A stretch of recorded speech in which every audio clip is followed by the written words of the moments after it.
அஸ்ஸலாமு அலைக்கும் வரஹ்மத்துல்லாஹி வபரகாத்துஹு. சீர்மை பதிப்பகத்தின் வெளியீடான ஆசிரியர் நூருத்தீன் அவர்கள் எழுதிய தோழியர் என்ற புத்தகத்தில் இருந்து இப்பொழுது அஸ்மா பின்த் அபூபக்கர் ரலியல்லாஹு அன்ஹா அவர்களின் வரலாற்றை வாசிப்போம். மக்க நகர் சுற்றி வளைக்கப்பட்டிருந்தது. கைப்பற்ற வந்திருந்த படையினரின் கவனிலிருந்து கற்கள் பறந்து வந்து கொண்டிருந்தன. பெரிய பெரிய கற்கள். அந்த அதிர்ச்சியில் மக்காவிலுள்ள வீடுகள் அதிர்ந்தன. அதுவரை மக்கா எதிர்கொண்டிராத மிகவும் இக்கட்டான பயங்கரமான சூழ்நிலையில் தம் தாயை சந்திக்க வந்தார் தனையன். அந்த தாயாருக்கு 100 வயது இருக்கும். மிகவும் முதுமையடைந்து தளர்வடைந்து கண் பார்வையையும் இழந்திருந்தார். முகமன் கூறி நுழைந்தார் மகன். வரவேற்றார் தாய். எதிர்தரப்பு தூதர்கள் வாக்குறுதி அளித்துள்ளார்கள். என்னுடைய ஆயுதங்களை போட்டுவிட்டு அவர்களுக்கு ஆதரவளிப்பேன் என்று ஒப்புதல் அளித்து விட்டால் நான் என்ன கேட்டாலும் எதை கோரினாலும் அளிக்க தயாராம். தங்களுடைய ஆலோசனை என்ன? அவரை அப்பட்டமாய் சரணடைய சொல்லி தூது அனுப்பியிருந்தார்கள் எதிர்த்தரப்பினர். கவலை, குழப்பம், விரக்தி ஆகிய கலவையான உணர்வுகளால் சஞ்சலம் சூழ்ந்த மனத்துடன் தாயாரின் அன்பையும் ஆதரவையும் அதற்கும் மேலாய் அவரது அறிவார்ந்த ஆலோசனைகளையும் பெறுவதற்காக வந்திருந்தார் மகன். வயதை மீறிய உறுதியுடன் பலமான குரலில் பதில் வந்தது தாயிடமிருந்து. மகனே, இது உன்னுடைய விஷயம். உனக்கு எது சிறப்பானது என்பதை நீ மட்டுமே நன்கு அறிய முடியும். நீ நியாயத்தின் பக்கம் நிற்பதாய் உறுதியாக நம்பினால், நீ எதை நோக்கி அவர்களை அழைக்கிறாயோ அது உண்மை என்றால், நீ பொறுமையிலும் திடமான உறுதியிலும் நிலைத்திருக்க வேண்டும். உன்னுடன் இணைந்து உனக்காக போரிட்டு மடிந்தார்களே, அவர்கள் நீதியின் நிலை பெற வேண்டும் என்பதற்காகத்தான் தம் இன்னுயிரையும் இழந்தனர். ஆனால் உன் மனத்தில் இருப்பது உலக ஆதாயம் மட்டுமே என்றால் நீ ஒரு இழிபிறவி. உன்னுடைய தோழர்களின் வீர மரணத்திற்கு அர்த்தமில்லை. உனது அழிவையும் நீயே தேடிக்கொண்டதாயாகும். கடினமான தருணங்களில் உலக வழக்கில் வழங்கப்படும் ஆதரவான ஆறுதல் வார்த்தைகள், யதார்த்த மொழிகள் ஆகியவற்றுக்கு அப்பாற்பட்டிருந்தது அந்த பதில். எப்படி இருந்தாலும் இன்று எனக்கு மரணம் நிச்சயமாயிற்றே, இடைமறித்தார் மகன். அப்படியெனில் அவர்களிடம் சரணடைந்து உன் தலை கொய்யப்பட்டு பந்தாடப்படுவதை விட நீ தனியனாக போரிட்டு மடிவதே மேல். தாயே, மரணத்தை கண்டு நான் அஞ்சவில்லை. அவ்வாறு என்னை நீங்கள் வளர்க்கவும் இல்லை. ஆனால் நான் வெட்டப்பட்ட பின் எனது உடல் சிதைக்கப்படுமே என்பதை நினைத்தால்தான் திகில் ஏற்படுகிறது. வெட்டப்பட்ட ஆட்டிற்கு தோலுரிக்கப்பட்டாலும் வலி இல்லை, வெட்டி துண்டு போடப்பட்டாலும் கவலை இல்லை. நீ மரணமடைந்த பின் உனக்கு ஏது வலியும் கிளியும்? தம் தாயின் பதில் அவருக்கு மன உறுதியை அதிகரிக்க செய்தது. புன்னகைத்தார். உங்களை தாயாக அடைந்ததற்கு எப்பேறு பெற்ற மகன் நான், விடை பெற்றார். விண்ணோக்கி கை உயர்த்தி தன் மகனுக்காக இறைவனிடம் இறைஞ்சினார் தாயார். அஸ்மா பின்த் அபூபக்கர் ரலியல்லாஹு அன்ஹா. முஹம்மது நபி ஸல்லல்லாஹு அலைஹி வஸல்லம் அபூபக்கர் ரலியல்லாஹு அன்ஹுவின் இல்லத்திற்கு காலையிலோ மாலையிலோ வருகை புரிவது நாள் தவறாத வழக்கம். அந்த அளவு தோழமையும் அலாதியான அணுக்கமும் இருவருக்கும் இடையில் அமைந்திருந்தது. ஒரு நாள் நண்பகல் நேரம். மக்காவில் மக்கள் வீட்டினுள் அடங்கி கிடந்தனர். உச்சி வெயில் மண்டையை பிளக்கும் அந்நேரத்தில் அபூபக்கர் ரலியல்லாஹுவின் வீட்டிற்கு வந்தார்கள் நபி அவர்கள். அந்நேரம் அங்கு அவரும் அவரின் 2 மகள்கள் அஸ்மா, ஆயிஷா ரலியல்லாஹு அன்ஹுமா மட்டுமே இருந்தனர். ஆச்சரியத்துடன் நபி அவர்களை பார்த்தார் அபூபக்கர் ரலியல்லாஹு அன்ஹு. வந்த விஷயத்தை மெல்ல தெரிவித்தார்கள் நபி அவர்கள். அத்தனை ஆண்டுகள் பட்ட கஷ்டத்திற்கு விடிவாய் இறைவனிடமிருந்து அனுமதி வந்திருந்தது. நபி அவர்கள் மதீனாவிற்கு புலம்பெயர்வதற்கான அனுமதி. அவர்களுடன் தாமும் சேர்ந்து செல்ல அனுமதி உண்டு என்பதை அறிந்ததும் கண்ணீர் மல்க ஆனந்தம் அடைந்தார் அபூபக்கர் ரலியல்லாஹு அன்ஹு. எதிரிகளுக்கு சற்றும் சந்தேகம் ஏற்பட்டு விடாமல் மளமளவென்று ரகசிய திட்டம் உருவாகியது. தேவையான பயண ஏற்பாடுகளை இடுகிடுவென செய்தார்கள் அஸ்மாவும் ஆயிஷாவும். உணவை எடுத்து வைத்து உண்பதற்கான விரிப்பு அடங்கிய பயண மூட்டை தயாரானது. அந்த மூட்டையின் வாயை எதை கொண்டு கட்டுவது என்று யோசித்த அஸ்மா ரலியல்லாஹு அன்ஹா சட்டென்று தமது இடுப்பு வார்த்துணியை இரண்டாக கிழித்து அதில் ஒன்றை கொண்டு கட்டினார். அன்றிலிருந்து அவருக்கு ஸாத்துன் நிதாகைன், வாரிரண்டு வனிதை என்ற பட்டமே ஏற்பட்டு விட்டது. நபி அவர்கள் புலம்பெயர்ந்து மதீனாவிற்கு செல்ல உருவான திட்டம் அலி, அபூபக்கர் மற்றும் அவர் குடும்பத்தினர் ரலியல்லாஹு அன்ஹும் தவிர வேறு யாருக்கும் தெரிவிக்கப்படவில்லை. அதே நேரம் இதையெல்லாம் அறியாத எதிரிகள் நபி அவர்களை கொன்று விடுவது என்ற முடிவுக்கு வந்திருந்தார்கள். இரவு வந்தது, இருள் சூழ்ந்தது. நபி அவர்களை அவரது வீட்டில் புகுந்து கொலை செய்ய குறைஷிகளின் கூட்டணி கூட்டம் பதுங்கி வர அலி ரலியல்லாஹு அன்ஹுவை தமது கட்டிலில் உறங்க வைத்து குறைஷிகளின் கண்களில் மண்ணை தூவிவிட்டு தமது வீட்டிலிருந்து வெளியேறினார்கள் நபி அவர்கள். அங்கிருந்து நேரே அபூபக்கர் ரலியல்லாஹுவின் வீட்டிற்கு அவர்கள் வந்து சேர அவர் அங்கு தயாராய் காத்திருந்தார். அவரது வீட்டின் பின்புறம் இருந்த ஒரு சிறு வாயிலின் வழியே இருவரும் வெளியேறினார்கள். நபியவர்களின் வீட்டிற்கு வெளியே பதுங்கியிருந்த கொலை கும்பல் நபியவர்கள் தப்பித்து விட்டதை அறிந்து எழுப்பிய கோப கூச்சல் ஊரெங்கும் தெருவெங்கும் மூலை முடுக்கெங்கும் பரவி மக்காவில் அன்றைய தலைப்புச் செய்தியானது. முகம்மது இரவோடு இரவாக மக்காவிலிருந்து வெளியேறிவிட்டாராம். குறைஷி கூட்ட தலைவர்களால் அச்செய்தியை நம்ப முடியவில்லை. அது எப்படி முடியும்? வீடு வீடாக தேடுங்கள் என்று ஓட ஆரம்பித்தார்கள். நபி அவர்களின் பனு ஹாஷிம் கோத்திரத்தார் வீடுகளில் தான் முதலில் தேடினர். பிறகு தோழர்களின் வீடுகள். அபூபக்கர் ரலியல்லாஹுவின் வீட்டின் கதவை தட்ட அஸ்மா வெளியே வந்தார். அப்பொழுது மிக இள வயதினர் அவர். அபூஜஹில் கோபத்துடன், ஏய் பெண்ணே, உன் அப்பன் எங்கே என்றான். அவர் இப்பொழுது எங்கிருக்கிறார் என்று எனக்கு தெரியாது என்றார் அஸ்மா. தேடி களைத்த கோபத்திலும் எரிச்சலின் உச்சத்திலும் இருந்த அபூஜஹில் பெண் என்றும் பாராமல் அஸ்மாவின் முகத்தில் ஓங்கி அறைய அவரது காதணி தெரித்து விழுந்தது. சீற்றத்தில் பைத்தியம் பிடிக்கும் போல் இருந்தது குறைஷி தலைவர்களுக்கு. முகம்மது நிச்சயமாய் மக்காவில் ஒளிந்தில்லை, வெளியேறிவிட்டார் என்பது அவர்களுக்கு உறுதியானது. அடியையும் வலியையும் துடைத்து விட்டு கொண்டு அமைதி காத்தார் அஸ்மா ரலியல்லாஹு அன்ஹா. நபி அவர்களுடன் புலம்பெயரும் போது அபூபக்கர் ரலியல்லாஹு அன்ஹு தம்மிடம் இருந்த அனைத்து பணத்தையும் எடுத்து சென்று விட்டார். நிறைய பணம், ஏறத்தாழ 6000 திர்ஹம். அதை தவிர வீட்டில் பணம் இல்லை. அபூபக்கர்வின் தந்தை அபு குஹாபா அப்பொழுது இஸ்லாத்தை ஏற்றிருக்கவில்லை. பிற்காலத்தில் நபி அவர்கள் மக்காவை வெற்றி கொண்ட போதுதான் இஸ்லாத்தினுள் நுழைய அவருக்கு வாய்த்தது. முகம்மதுவுடன் சேர்ந்து தம் மகனும் வெளியேறிவிட்டார் என்ற செய்தி அவருக்கு கிடைத்ததும் பேர குழந்தைகளை பற்றிய கவலை அவருக்கு ஏற்பட்டது. முதிய வயது, பார்வையும் அற்று போயிருந்தது அவருக்கு. இருந்தாலும் தட்டு தடுமாறி தம் மகனின் வீட்டிற்கு சென்றார். அங்கிருந்த அஸ்மாவிடம் தம் ஆத்திரத்தையும் கரிசனத்தையும் கொட்டினார் பாட்டனார். சத்தியமாக சொல்கிறேன், உங்களை எல்லாம் நிராதரவாய் விட்டுவிட்டு சென்றதும் இல்லாமல் தன்னுடைய செல்வத்தையும் எடுத்து சென்று உங்களை சிரமத்தில் விட்டுவிட்டான் என் மகன். அப்படியெல்லாம் இல்லை, உண்மையில் எங்களுக்கு நிறைய விட்டு சென்றிருக்கிறார் என்று மறுத்தார் அஸ்மா. தந்தையின் நோக்கம் நன்கு அறிந்திருந்தவர் அஸ்மா. அவரை விட்டு தர முடியாது.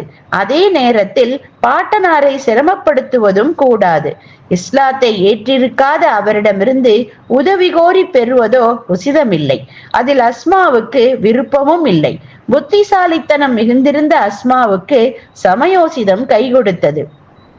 அபூபக்கர் ரலியல்லாஹு அன்ஹு தம் பணத்தை சேர்த்து வைக்கும் மாடம் ஒன்று அவ்வீட்டில் இருந்தது. அங்கு அவர்களது அந்த காலத்து இரும்பு பெட்டகம் ஒன்று இருந்தது. அஸ்மா அதில் கூழாங்கற்கள் சிலவற்றை நிரப்பி அதன் மேல் துணி ஒன்றை போர்த்தினார். கண் பார்வையற்ற தம் பாட்டனாரின் கையை பிடித்து அழைத்து சென்று அதை தடவ சொல்லி, இதோ பாருங்கள், எங்களுக்கு எவ்வளவு காசு பணம், தடவி பார்த்த அபு குஹாபா, மிக்க நன்று, இந்தளவு உங்களிடம் பணம் இருந்தால் நான் கவலைப்பட ஏதுமில்லை என்று சமாதானம் அடைந்தார். அபூபக்கர் ரலியல்லாஹுவின் மனைவி குத்தைலா பின்த் அப்துல் உஸ்ஸாவுக்கு பிறந்தவர்கள் அஸ்மாவும் அப்துல்லாஹுவும். மற்றொரு மனைவியான உம்மு ரூமானுக்கு ஆயிஷா அப்துர் ரஹ்மான். இஸ்லாமிய மீளெழுச்சியின் ஆரம்ப தருணங்களிலேயே அஸ்மா ரலியல்லாஹு அன்ஹா இஸ்லாத்தை ஏற்றுக்கொண்டார். அவருக்கு முன் ஆண்களும் பெண்களுமாய் 17 பேர் இஸ்லாத்தை ஏற்றிருந்தனர். நட்பு வகையிலும் சரி, உறவு வகையிலும் சரி, நபியவர்களுக்கு மிக மிக நெருக்கமான குடும்பம் அஸ்மா ரலியல்லாஹு அன்ஹாவினுடையது. தந்தை அபூபக்கர் ரலியல்லாஹு அன்ஹு நபியவர்களின் அணுக்க தோழர் என்பது மட்டுமல்ல, அவரின் மகள் ஆயிஷா ரலியல்லாஹு அன்ஹா நபியவர்களின் மனைவி.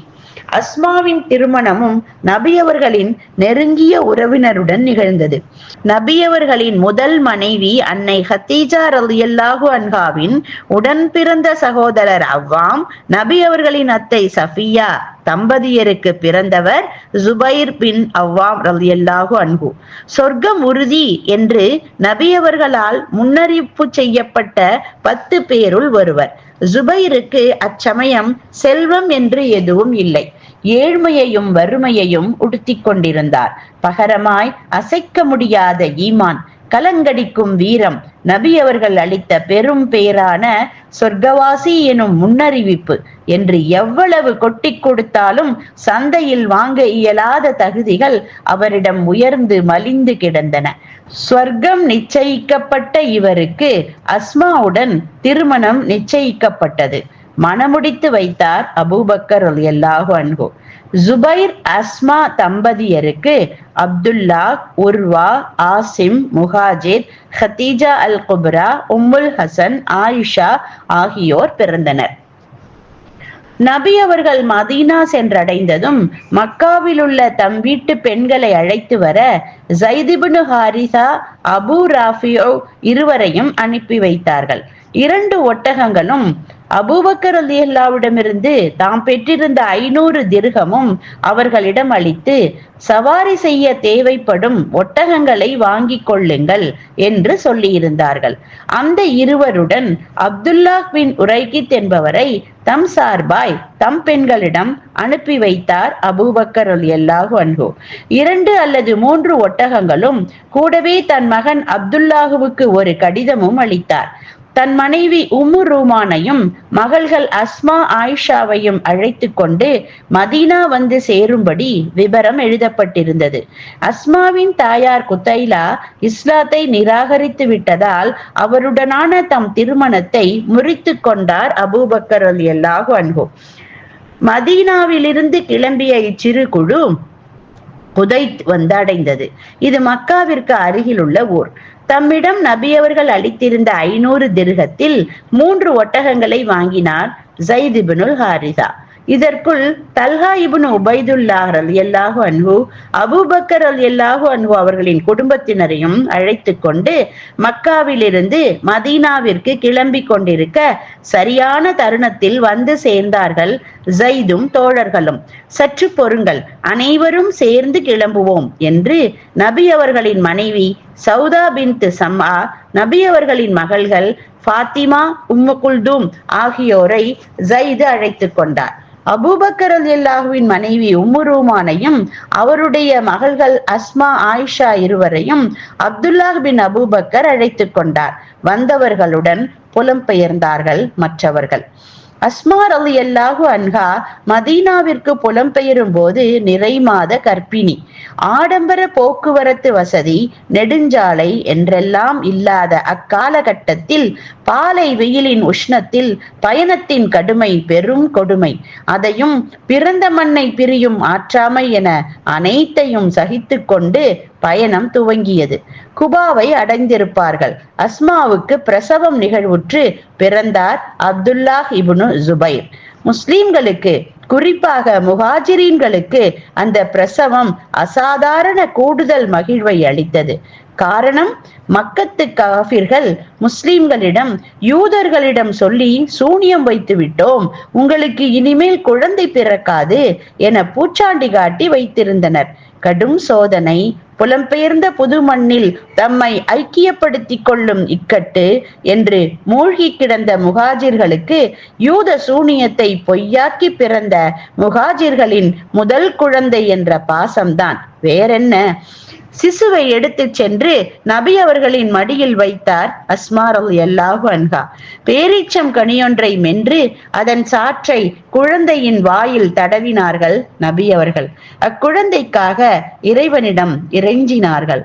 பிறந்த நொடியிலேயே இத்தகைய தனிச்சிறப்புடன் உருவானார் அஸ்மாவின் மகன் அப்துல்லாஹ் இப்னு ஜுபைர் ரலியல்லாஹு அன்ஹு. ஜுபைர் ரலியல்லாஹு அன்ஹு ஏழை என்று பார்த்தோம் இல்லையா? சற்று விரிவாக சொன்னால், அவரிடம் சொத்து என்று இருந்ததெல்லாம் தண்ணீர் இறைத்து சுமந்து வர ஒரு ஒட்டகம், போருக்கும் போக்குவரத்துக்குமாக ஒரு குதிரை, அவ்வளவுதான். இவற்றையும் குடும்பத்தையும் கவனித்துக் கொள்வது அஸ்மாவின் பணியாக இருந்தது. இதென்ன பெரிய பணி என்று நமக்கு தோன்றலாம். பேரிச்சம்பழ கொட்டைகளை அரைத்து குதிரைக்கு தீனி வைப்பார். அவற்றை அரைக்க மின்சார சாதன வசதிகள் இல்லாத காலத்தில் அதுவே பெரும் பணி. குழாய் வசதி கிடையாது.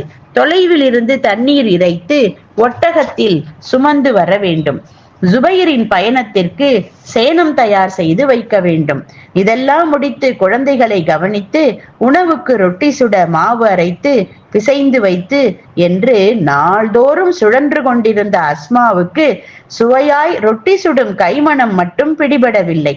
அதற்கென்ன, நாங்கள் இருக்கிறோம் என்று உதவினார்கள் அண்டை வீட்டில் இருந்த அன்சாரி பெண்கள். பெண்களின் குடும்ப பொறுப்பு என்பது கொச்சைப்படுத்தப்படாத காலம் அது. நபி அவர்கள் ஜுபைருக்கு சிறிதளவு நிலம் அளித்திருந்தார்கள். அது அவருடைய இல்லத்தில் இருந்து ஏறத்தாழ 3 மைல் தொலைவு. அங்கு சென்று பேரிச்சம்பழங்களை சேகரித்து கூடையில் அள்ளி தலையில் சுமந்து வருவார் அஸ்மா ரலியல்லாஹு அன்ஹா. ஒரு நாள் அவ்விதம் அவர் வந்து கொண்டிருந்த போது நபி அவர்கள் தம் தோழர்கள் சிலருடன் அவ்வழியே வந்தார்கள். அஸ்மாவை கண்டதும் அவரை அழைத்து தம் ஒட்டகத்தை மண்டியிடச் செய்து, ஏறிக்கொள் அஸ்மா என்று கனிவுடன் அழைக்க தயங்கினார் அஸ்மா ரலியல்லாஹு அன்ஹா. யோசனை செய்தவர் அடக்கமாய் மறுத்தார். இதர ஆண்கள் இருக்க அவர்களுடன் சேர்ந்து செல்லும் வெட்கம் ஒருபுறம், தன் கணவர் ஜுபைருடைய தன்மானத்துக்கு தம்மால் இழுக்கு நேர்ந்துவிடக் கூடாதே என்ற எச்சரிக்கை மறுபுறம். அஸ்மா வெட்கப்படுவதை அறிந்த நபி அவர்கள் வற்புறுத்தவில்லை, சென்று விட்டார்கள். பின்னர் வீட்டிற்கு வந்த அஸ்மா தன் கணவரிடம் நடந்ததை விவரித்தார். உங்களுடைய தன்மானமும் என்னுடைய வெட்கமும் தடுத்து விட்டன என்ற காரணத்தையும் கூறினார். அல்லாஹுவின் மீது ஆணையாக, நபி அவர்களுடன் நீ பயணித்து வருவதை விட உன் தலையில் பேரிச்சம்பழங்களை சுமந்து வருவதே என் மனத்தை வருத்துவதாகும் என்று தன் அன்பை பகர்ந்தார் ஜுபைர் ரலியல்லாஹு அன்ஹு.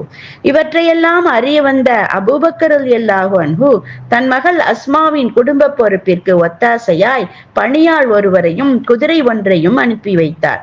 இவ்வளவு சிரமத்துடன் வாழ்ந்து வந்த அஸ்மாவின் பரோபகாரம் மிகவும் பிரசித்தம். என் சிற்றன்னை ஆயிஷா, அவர் சகோதரி அஸ்மா ஆகியோரை போல் தர்ம சிந்தனையுள்ள பெண்களை நான் கண்டதே இல்லை. ஆனால் அதை செயல்படுத்துவதில் இருவரும் வித்தியாசப்பட்டனர். என் சிற்றன்னை தமக்கு கிடைப்பதை சேமித்து வைத்து அது ஒரு அளவை எட்டியதும் அப்படியே எடுத்து ஏழைகளுக்கு வழங்குவார். ஆனால் என் அன்னையோ தமக்கு கிடைப்பதை உடனுக்குடனே அளித்து விடுவார். நாளைக்கு சேமித்து வைப்போம் என்பது அவரிடம் இல்லை என்று குறிப்பிட்டுள்ளார் அப்துல்லாஹ் ரலியல்லாஹு அன்ஹு. உஸ்மான் ரலியல்லாஹு அன்ஹுவின் படுகொலை, அலி ரலியல்லாஹு அன்ஹுவின் ஹிலாஃபத், அவரது படுகொலை, அதற்கு பின் தொடர்ந்த நிகழ்வுகள் ஆகியன இஸ்லாமிய அரசியல் வரலாற்றில் உக்கிரமான காலகட்டம். பல பகுதிகளில் குழப்பம் நிலவியது. ஹிஜாஸ் பகுதியை யசீத் இப்னு முஆவியா ஆண்டு கொண்டிருந்தார். அவர் மரணமடைந்தவுடன் சிரியாவின் பெரும் பகுதி, ஹிஜாஸ், எகிப்து, குராசான் ஆகிய பகுதி மக்கள் அப்துல்லாஹ் இப்னு ஜுபைரை ஹலீஃபாவாக ஏற்றுக்கொண்டனர். மக்கா தலைமையகமாக இருந்தது. ஆனால் பனு உமையா கோத்திரத்தினர் ஹாஷிம் குலத்து இப்னு ஜுபைரின் தலைமையை ஏற்றுக்கொள்ளவில்லை. 20,000 வீரர்களை கொண்ட மிக பெரும் படையொன்று ஹஜ்ஜாஜ் இப்னு யூசுப் அத்-தகஃபி என்பவரின் தலைமையில் மக்காவை வந்து முற்றுகையிட்டது.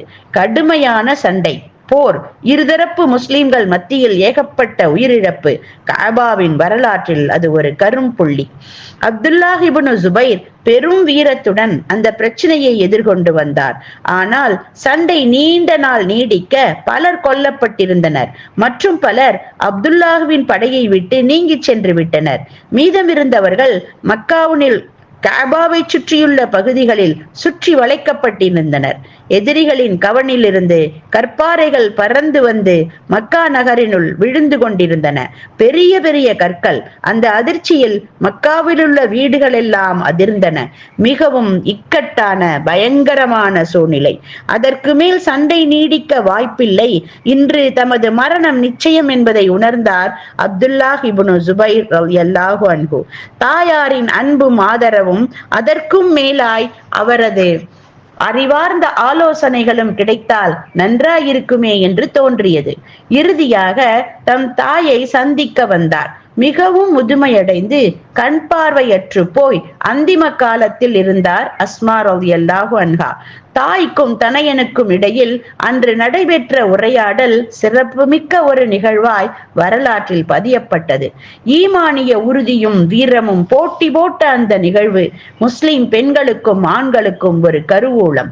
தாயே, அஸ்ஸலாமு அலைக்கும் வரஹ்மத்துல்லாஹி வபரகாத்துஹு. முகமன் கூறி உள்ளே நுழைந்தார் அப்துல்லாஹ். வஅலைக்கும் அஸ்ஸலாம் வரஹ்மத்துல்லாஹி வபரகாத்துஹு. தன் மகனை குரலால் அடையாளம் கண்டு கொண்ட அஸ்மா ரலியல்லாஹு அன்ஹா கேட்ட முதல் கேள்வியே நமக்கு ஆச்சரியம். ஹஜ்ஜாஜ் கவனில் இருந்து எரியும் கற்பாறைகள் உன்னுடைய வீரர்கள் மீதும் புனித கஅபாவை சுற்றியுள்ள பகுதிகளிலும் மழையாய் பொழிந்து கொண்டிருக்கின்றன. மக்காவில் உள்ள வீடுகள் அதிர்ந்து ஆடிக்கொண்டிருக்கின்றன. இந்நேரத்தில் நீ இங்கு எதற்கு வந்திருக்கிறாய்? தங்களுடைய ஆலோசனையை நாடி வந்திருக்கிறேன். என்னுடைய ஆலோசனையா? எதை பற்றி? என்னுடன் இருந்தவர்களுள் பலர் என்னை ஏமாற்றமுறச் செய்து விட்டனர். ஹஜ்ஜாஜ் மீதுள்ள அச்சத்தினாலோ அல்லது அவரது பதவி, செல்வம் போன்றவற்றில் பங்கு பெறுவதற்காகவோ எனக்கு அளித்திருந்த ஆதரவை விலக்கிக் கொண்டு என்னை விட்டு நீங்கி விட்டனர். நம் குடும்பத்து உறவினர்களும் பிள்ளைகளும் என்னை விட்டு விலகிச் சென்று விட்டனர். வெகு சிலர் மட்டுமே இப்பொழுது என்னுடன் உள்ளனர். அவர்கள் எவ்வளவுதான் உறுதியுடன் நிலைத்து நின்றாலும் சொற்ப நேரத்துக்கு மேல் எங்களால் தாக்குப்பிடிக்க முடியாது. ஆதரவு அளித்தவர்கள் எல்லாம் விலகி போய் தனித்து விடப்பட்ட நிலையில் இருந்தார் அப்துல்லாஹ் ரலியல்லாஹு அன்ஹு. மிச்சமிருந்ததெல்லாம் ஈமானும் மன உறுதியும் அவரை போன்ற மிகச் சிலரும். எதிர்தரப்பு தூதர்கள் வாக்குறுதியோடு வந்துள்ளார்கள். என்னுடைய ஆயுதங்களை கீழே போட்டுவிட்டு அப்துல் மாலிக் பின் மர்வானை நான் ஹலீஃபாவாக ஏற்றுக்கொள்வதாக பிரமாணம் அளித்து விட்டால் நான் என்ன கேட்டாலும் எதை கோரினாலும் அளிக்க தயார் என்கிறார்கள். தங்களுடைய ஆலோசனை என்ன? தனையனின் பேச்சை உன்னிப்பாய் கேட்டுக்கொண்டிருந்தவரிடமிருந்து வயதை மீறிய உறுதியுடன் பலமான குரலில் பதில் வந்தது. மகனே, இது உன்னுடைய விஷயம். உனக்கு எது சிறப்பானது என்பதை நீ மட்டுமே நன்கு அறிய முடியும். நீ நியாயத்தின் பக்கம் நிற்பதாய் உறுதியாக நம்பினால், நீ எதை நோக்கி அவர்களை அழைக்கிறாயோ அது உண்மை என்றால், நீ பொறுமையிலும் திடமான உறுதியிலும் நிலைத்திருக்க வேண்டும். உன்னுடன் இணைந்து உனக்காக போரிட்டு மடிந்தார்களே, அவர்கள் நீதி நிலை பெற வேண்டும் என்பதற்காகத்தான் தம் இன்னுயிரையும் இழந்தனர். ஆனால் உன் மனத்தில் இருப்பது உலக ஆதாயம் மட்டுமே என்றால் நீ ஒரு இழிபிறவி. உன்னுடைய தோழர்களின் வீர மரணத்திற்கு அர்த்தமில்லை. உனது அழிவையும் இழிவையும் நீயே தேடிக்கொண்டதாயாகும். எப்படி இருந்தாலும் இன்று எனக்கு மரணம் நிச்சயமாயிற்றே, இடைமறித்தார் மகன். அப்படியெனில் அவர்களிடம் சரணடைந்து உன் தலை கொய்யப்பட்டு பந்தாடப்படுவதை விட நீ தனியனாக போரிட்டு மடிவதே மேல். தாயே, மரணத்தை கண்டு நான் அஞ்சவில்லை. தாயே, அவ்வாறு என்னை நீங்கள் வளர்க்கவும் இல்லை. ஆனால் நான் வெட்டப்பட்ட பின் எனது உடல் சிதைக்கப்படுமே என்பதை நினைத்தால்தான் திகில் ஏற்படுகிறது. வெட்டப்பட்ட ஆட்டிற்கு தோல் உரிக்கப்பட்டாலும் வலி இல்லை, வெட்டி துண்டு போடப்பட்டாலும் கவலை இல்லை. நீ மரணமடைந்த பின் உனக்கு ஏது வலியும் கிளியும்? தம் தாயின் பதில் அவருக்கு மன உறுதியை அதிகரிக்க செய்தது. புன்னகைத்தார் மகன். உங்களை தாயாக அடைந்ததற்கு எப்பேறு பெற்ற மகன் நான். தங்களிடம் நற்குணமும் தகுதியும் ஏராளம் மிகைத்துள்ளன. நான் என்ன விரும்பினேனோ அதை தாங்கள் சொல்லி என் காதால் கேட்கவே நான் இங்கு வந்தேன். நான் எனது துணிவையும் பலத்தையும் இழக்கவில்லை என்பதை அல்லாஹ் நன்கறிவான். நான் சந்தித்துள்ள இந்த சோதனை பதவிக்காகவோ உலக ஆதாயத்திற்காகவோ இல்லை என்பதற்கு அவனே சாட்சி. புனிதமென அவன் நிர்ணயித்துள்ள அனைத்தையும் பாதுகாக்கும் அக்கறையுள்ள ஒரு பாதுகாவலனாகவே நான் செயல்பட்டுள்ளேன். என்னுடைய எந்த விதிக்கு தாங்கள் ஒப்புதல் அளித்துள்ளீர்களோ அதை நோக்கி செல்கிறேன். எனவே நான் மரணமடைந்தால் தாங்கள் அதை நினைத்து வருந்த வேண்டாம். தங்கள் மகனின் இழப்பிற்கான சிறப்பான பரிகாரத்தை அல்லாஹ் தங்களுக்கு அளிக்கட்டும். உலக ஆதாயத்திற்காக நீ இறந்தால்தான் நான் வருந்துவேன் என்றார் அந்த வீரத்தாய். உங்களின் மகன் அறிந்தே எத்தகைய தீமையோ ஒழுக்கங்கெட்ட செயலோ இதுவரை செய்ததில்லை. அல்லாஹுவின் கட்டளைகளை அவன் மீறியதில்லை. நம்பிக்கை துரோகம் இழைத்ததில்லை. முஸ்லீம் அல்லாதவர் எவரையும் அடக்கி துன்புறுத்தியதில்லை. அல்லாஹுவின் திருப்தியை மீறி எவருக்கும் முன்னுரிமை அளித்ததில்லை. இவை யாவற்றையும் தற்பெருமைக்காக நான் சொல்லவில்லை. என்னுடைய உண்மையான தகுதிகளை அல்லாஹ் நன்கு அறிந்தவன். இந்த உண்மை செய்திகளை அறிந்து தாங்கள் ஆறுதல் அடையுங்கள். தாங்கள் மகிழ்வடையும் பொருட்டே இவற்றை சொல்கிறேன். அவனுக்கும் எனக்கும் உன்னை உவப்பானவனாக ஆக்கி வைத்த அல்லாஹுவுக்கே எல்லா புகழும். என் மகனே, என் அருகில் வா, இறுதி முறையாக உன்னை தொட்டு பார்த்து முகர்ந்து கொள்கிறேன் என்றார் அஸ்மா ரலியல்லாஹு அன்ஹா. மகனின் மரணம் இன்று நிச்சயம் என்று உறுதியாக அறிந்து கொண்ட தாயின் உள்ளம் எப்படி இருந்திருக்கும்? தன் தாயை நோக்கி குனிந்து அவரது கரங்களில் முத்தமிட்டார் அப்துல்லா ரலியல்லாஹு அன்ஹு. தன் மகனின் தலையை நோக்கி சாய்ந்த அஸ்மா அவரது கேசத்தை முகர்ந்தார், முத்தமிட்டார், தட்டி கொடுத்தார். பிறகு தம்மை விட்டு அவரை தள்ளி, உன் உடம்பில் என்ன அணிந்திருக்கிறாய் அப்துல்லா என்று கேட்டார். சங்கிலி கவசம் என்றார் அப்துல்லா. வீர மரணமடைய விரும்புபவர் இதை அணிவதில்லை என் மகனே. தாங்கள் என்னை குறித்து வருந்த கூடாது என்பதற்காகவே இதை அணிந்துள்ளேன். இதை கழற்றி போடு, உன் வீரம் அதிகப்படும். களத்தில் விரைவாய் சுறுசுறுப்பாய் நீ இயங்காது உதவும். ஆனால் நீளமான இடுப்பாடையை அணிந்து கொள். ஏனெனில் நீ மரணமடைந்த பின் உனது அங்கம் ஆபாசமாய் வெளிப்படுவதை அது காக்கும்.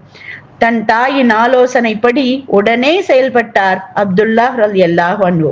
கவசம் நீக்கி இடுப்பு ஆடையை வரிந்து இறுக கட்டிக்கொண்டு, தாயே, எனக்காக இறைஞ்சுவதை நிறுத்திவிட வேண்டாம் என்று களம் நோக்கி விரைந்தார். விண்ணோக்கி கை உயர்த்தி தன் மகனுக்காக இறைவனிடம் இறைஞ்சினார் அஸ்மா ரலியல்லாஹு அன்ஹா. யா அல்லாஹ், அவன் மீது கருணை கொள். மற்றவரெல்லாம் உறங்கிக் கொண்டிருக்க இரவின் நீண்ட பகுதியை தொழுகையிலும் அழுகையிலும் கழித்தவன் அவன். அவன் மீது கருணை கொள். மக்கா மதீனா நகர்களின் வெப்பத்தில் தாகமுடனும் பட்டினியுடனும் நோன்பு நோற்றவன் அவன். அவன் மீது கருணை கொள். தன் தாய் தகப்பன் மீது ஏராளம் கருணை கொண்டவன் அவன். யா அல்லாஹ், நான் அவனை உன்னிடம் ஒப்படைத்து விட்டேன். அவன் மீது நீ எந்த விதியை நிர்ணயித்திருந்தாலும் நான் அதில் திருப்தியுறுகிறேன். பொறுமையாளர்களுக்கான வெகுமதியை எனக்கு நீ நல்குவாயாக. பெற்ற பாசம், அன்பு, அக்கறை என்பனவெல்லாம் அவர்களுக்கு ஈமானிய உறுதிக்குள் கட்டுப்பட்டு இருந்திருக்கிறது. வாழ்வோ சாவோ செயல்பாடுகள் அனைத்தும் இறை உவப்புக்காக மட்டுமே அமைய வேண்டும் என்ற தெளிவுடன் வாழ்ந்திருக்கிறார்கள். அப்படியான மேன்மை நிலையை அடைந்ததும் இறைவன் நிர்ணயித்த விதி எதுவானாலும் அதை உவப்புடன் தழுவும் பொறுமையும் பக்குவமும் அவர்களுக்கு எளிதாகி போனது. அன்று மாலை அப்துல்லாஹ் இப்னு ஜுபைர் ரலியல்லாஹு அன்ஹு போரில் வீர மரணம் எய்தினார். அவரது தலை மட்டும் தனியாக வெட்டி எடுக்கப்பட்டு கஅபாவின் அருகில் குத்தி வைக்கப்பட்டது. கூடவே கஅபா வரலாற்றில் ஒரு பெரும் கரும் புள்ளியோடு. அடுத்து 20 நாள் கழிந்திருக்கும் ஹிஜ்ரி 73ஆம் ஆண்டு அஸ்மா பின்த் அபூபக்கர் ரலியல்லாஹு அன்ஹா மரணமடைந்தார்.